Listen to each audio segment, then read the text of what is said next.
pied dans l'eau, l'autre sur terre. Je serai le seul à y voir clair. Je pourrais nous rappeler. Ça fait 10-15 ans que je fais de la musique. Je ne sais plus exactement. Ça fait longtemps en tout cas. C'est l'air, je vais vite, très vite. Il s'appelle Lucas et promène sa guitare depuis la fin des années 90. Il a sorti 3 albums et sera à l'affiche de l'espace culturel le 17 septembre pour l'ouverture de la saison de l'OMC. Vous le reconnaissez peut-être, normal, Lucas est avant tout messin, mais il a surtout fait parler de lui il y a quelques années dans une célèbre émission de télé-réalité. Dernièrement, nous lui avons donné rendez-vous à l'espace culturel pour une interview et nous avons rencontré un artiste sincère qui nous parle sans langue de bois de sa profession. Après un début de carrière aux États-Unis, ce French Guy, comme on l'appelle là-bas, forme le groupe Lucas et la Mystery Machine. Un groupe qui, souvenez-vous, remporte de nombreux concours et tremplins musicaux. Retour donc en 1999, nous sommes sur RTV au Galaxy d'Amnéville, séquence nostalgie. Oh la vache. C'était au Galaxy ça. C'était au Galaxy, c'était le tremplin au Pâques. Et des images de ça. RTV était présent. Bonjour, ça va Amnéville? Nous sommes Lucas et la Mystery Machine, bienvenue dans notre galaxie. J'étais en robe à l'époque. On fait des trucs dans sa vie des fois, hein, bizarres. Hein. Moi, c'était plutôt sympa quand même. Ouais, c'est sympa. Qu'est-ce que vous regardez 12 ans plus tard comme souvenir de ce moment-là? Bah ça, je me souviens de ça comme un très bon moment. Hein. Ça, c'était assez court, ça a duré, je sais pas, 5-6 minutes. Je jouais avec des gens que j'aimais beaucoup aussi à l'époque, qui tournent maintenant un peu partout, notamment le batteur là, qui s'appelle Alexandre Train Van Poit, qui joue pas mal, un peu dans le monde entier aujourd'hui avec des percussionnistes, avec des groupes vraiment sympas de musique du monde.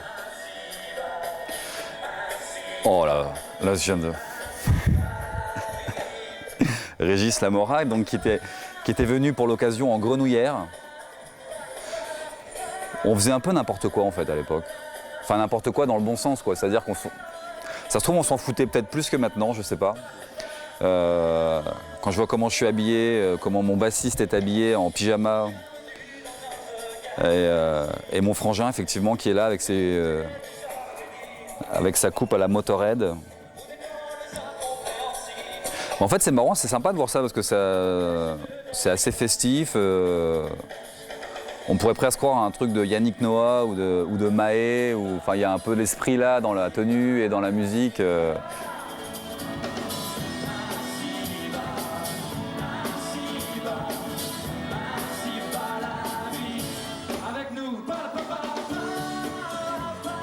Fort de cette expérience, Lucas multiplie les concerts sur les scènes régionales et nationales. Allez, on avance dans le temps, nous sommes en 2003, autre tournant dans sa carrière. Par défi, par jeu, mais aussi par souci de reconnaissance, il participe à l'émission Popstar sur M6, promotion M. Pokora. 3 mois d'antenne, 3 mois de succès, 3 mois d'illusions et de désillusions. Et du coup, j'y suis allé avec une foi énorme. C'est-à-dire que, alors, c'est un peu peut-être bizarre de dire ça, mais quand j'ai commencé à faire les castings de cette émission-là, je savais que j'allais au bout. Je le savais. C'était bizarre, mais comme une sensation. Mais c'est comme si c'était une évidence. Le premier jour où j'ai mis les pieds dedans, on m'a filé le truc, on m'a dit bon, c'est bon, ça continue. Alors ça ne veut pas dire qu'il n'y a pas eu des moments où parce que c'est une grosse pression, et c'est des gros doutes, et puis voilà, et puis c'est une émission avant tout, quoi. C'est pas vraiment de l'artistique, ça reste une émission de télé, donc on sait pourquoi on est là. Enfin, c'est bien de le savoir. Ceux qui ne le savent pas, en général, se cassent assez vite la gueule.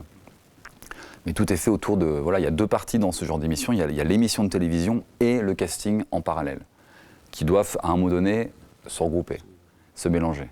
Donc il faut bien être conscient des deux et savoir jouer le jeu de l'un et jouer le jeu de l'autre.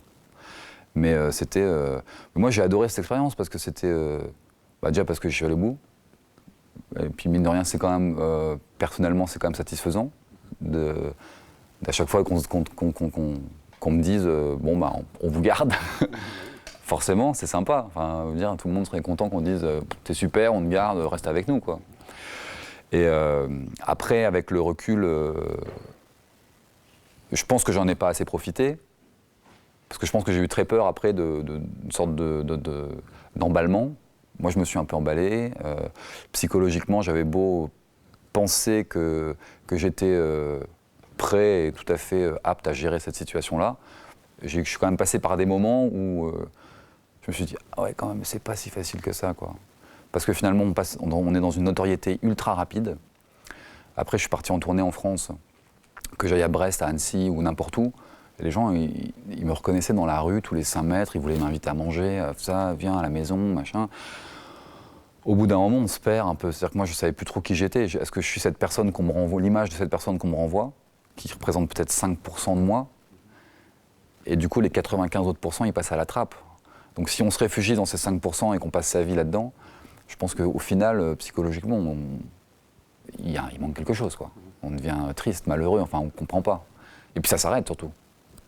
C'est qu'à un moment donné, ça s'arrête. Et les gens, après, je me souviens d'une anecdote assez drôle, c'est que c'est pervers parce que du coup, on se trouve au bout de 6 mois à regarder les gens qui nous regardent.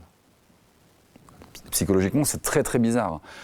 Du coup, les gens nous regardent avec une sorte d'assurance un peu égocentrique. On se dit « Oh, il m'a reconnu ». Jusqu'au jour où la personne nous regarde, vient nous voir et nous dit « Bonjour ».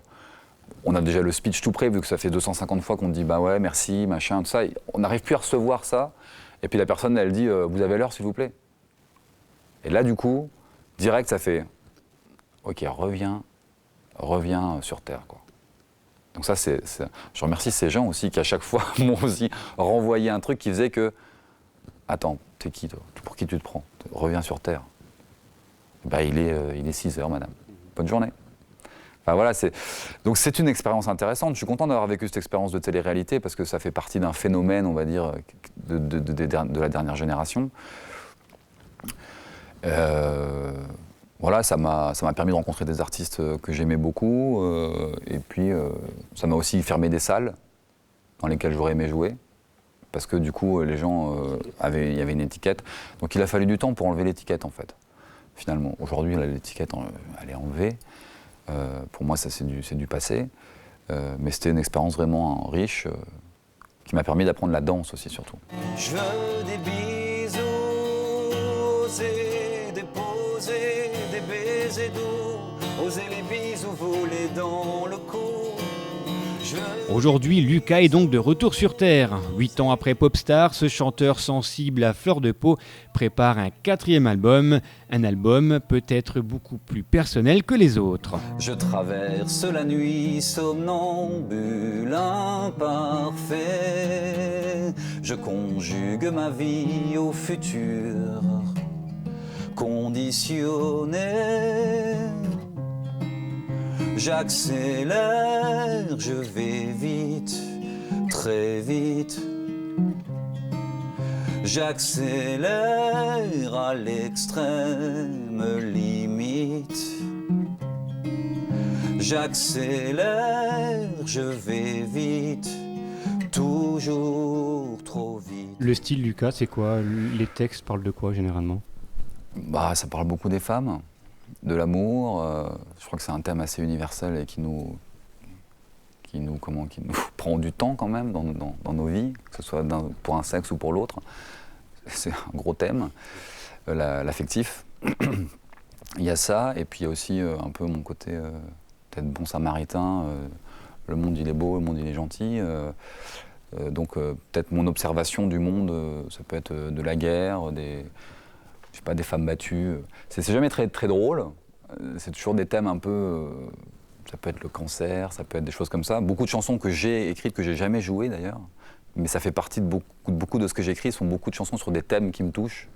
Que ce soit comment faire pour être mieux que ce qu'on est aujourd'hui, pour aller mieux, comment faire pour aider l'autre, comment faire pour...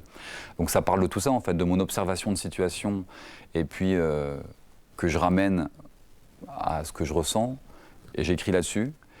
Et aussi un peu plus nouveau, c'est le fait d'écrire aussi quelque chose qui ne me concerne pas, on va dire.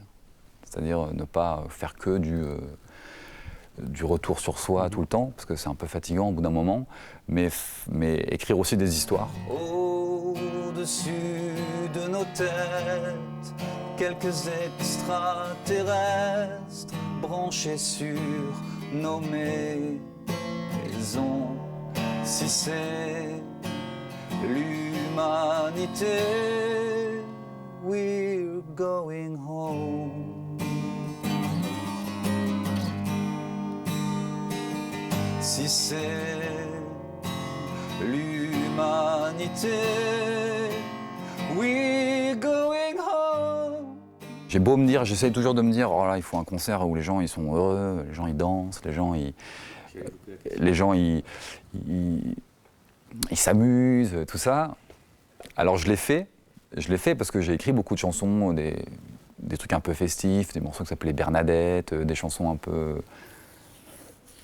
Et je me rends compte que c'est une partie de moi, mais c'est pas la partie la plus... C'est pas celle qui prend le plus de place pour l'instant.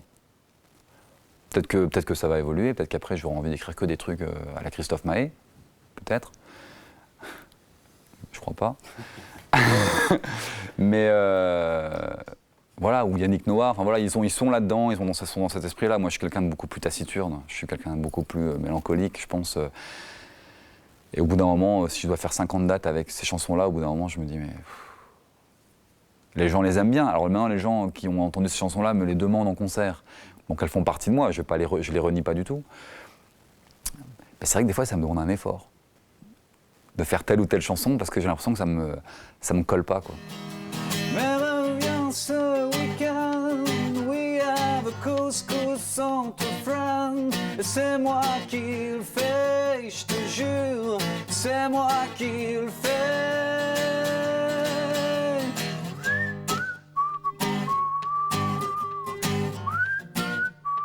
Aujourd'hui, en fait, je m'en fous, je crois. Je m'en fous que ce soit difficile d'être chanteur ou pas chanteur, je suis chanteur. Donc je ne peux pas faire autrement. Il y a quelqu'un qui est boulanger et qui est dans son métier, il est boulanger, même s'il a 3 boulangeries qui s'ouvrent à côté. Ça sera difficile, mais c'est son métier. C'est ce qu'il sait faire, c'est ce qu'il aime faire. Je crois qu'on a chacun quelque chose qu'on sait bien faire, qu'on aime faire. Après, difficile ou pas difficile, demain, je ne vais pas me mettre à l'ébénisterie, même si j'adore le bois, même si... voilà. Mais je laisse ça aux gens qui savent vraiment bien le faire. Mais ouais, c'est difficile. C'est difficile. Donc, moi, je m'adapte, quoi. Enfin, je veux dire, je m'adapte aussi aux situations. Dans ce métier qui est la chanson ou l'écriture, il y a aussi... moi, je suis aussi en train d'ouvrir à plein d'autres choses, qui sont des ateliers d'écriture, que ce soit pour les personnes âgées, pour les jeunes en difficulté, pour les enfants, des gens qui ont envie d'écrire des chansons, ou qui ne savent pas qu'ils en ont envie, mais une fois qu'ils l'ont fait, ils se disent « Waouh, c'est super ». Je fais du doublage maintenant. Comme je travaille beaucoup la voix, du coup, j'ai la chance de pouvoir faire du doublage de films. Pas mal de publicité aussi, de la voix off, des choses comme ça, des commentaires, des documentaires. Donc voilà, en fait, la difficulté de ce métier fait qu'à un moment donné, on doit se dire, bon, je ne vais pas attendre toute ma vie que ce métier de chanteur m'emmène dans une villa sur la Côte d'Azur. Ça, c'est clair. Ça, c'est bien clair. Donc, comment est-ce que je peux vivre avec ce métier-là en diversifiant, en faisant des choses qui me plaisent et en plus en allant peut-être plus vers les gens. Mais ça, vous le regrettez ou pas? Ou c'est un choix, vous l'assumez et puis c'est bien comme ça? Mais je ne le regrette pas parce que ma carrière de chanteur en tant que telle, elle n'est pas finie. C'est juste que pendant que je vis ça, je vis aussi ça. Enfin, je vis aussi autre chose. Parce qu'en même temps, il faut vivre. En même temps, il y a une vie quotidienne qui est présente. Donc je trouve ça intéressant que finalement ce parcours-là, qui est un peu plus long que ce que j'avais prévu quand j'avais 20 ans, mais finalement poussé à aller plus vers les gens que d'attendre que les gens viennent vers moi. Donc quelque part, on n'a pas rien sans rien. Je pense qu'à un moment donné, il faut trouver un équilibre. Et c'est vrai qu'aujourd'hui, il y a cet équilibre-là. Ça m'a demandé un effort au début parce que quand on croit que tout va bien marcher, que les gens vont venir vers nous et que ça va être « yeah, cool, super », ben voilà, la vie ne fait qu'au bout d'un moment, non.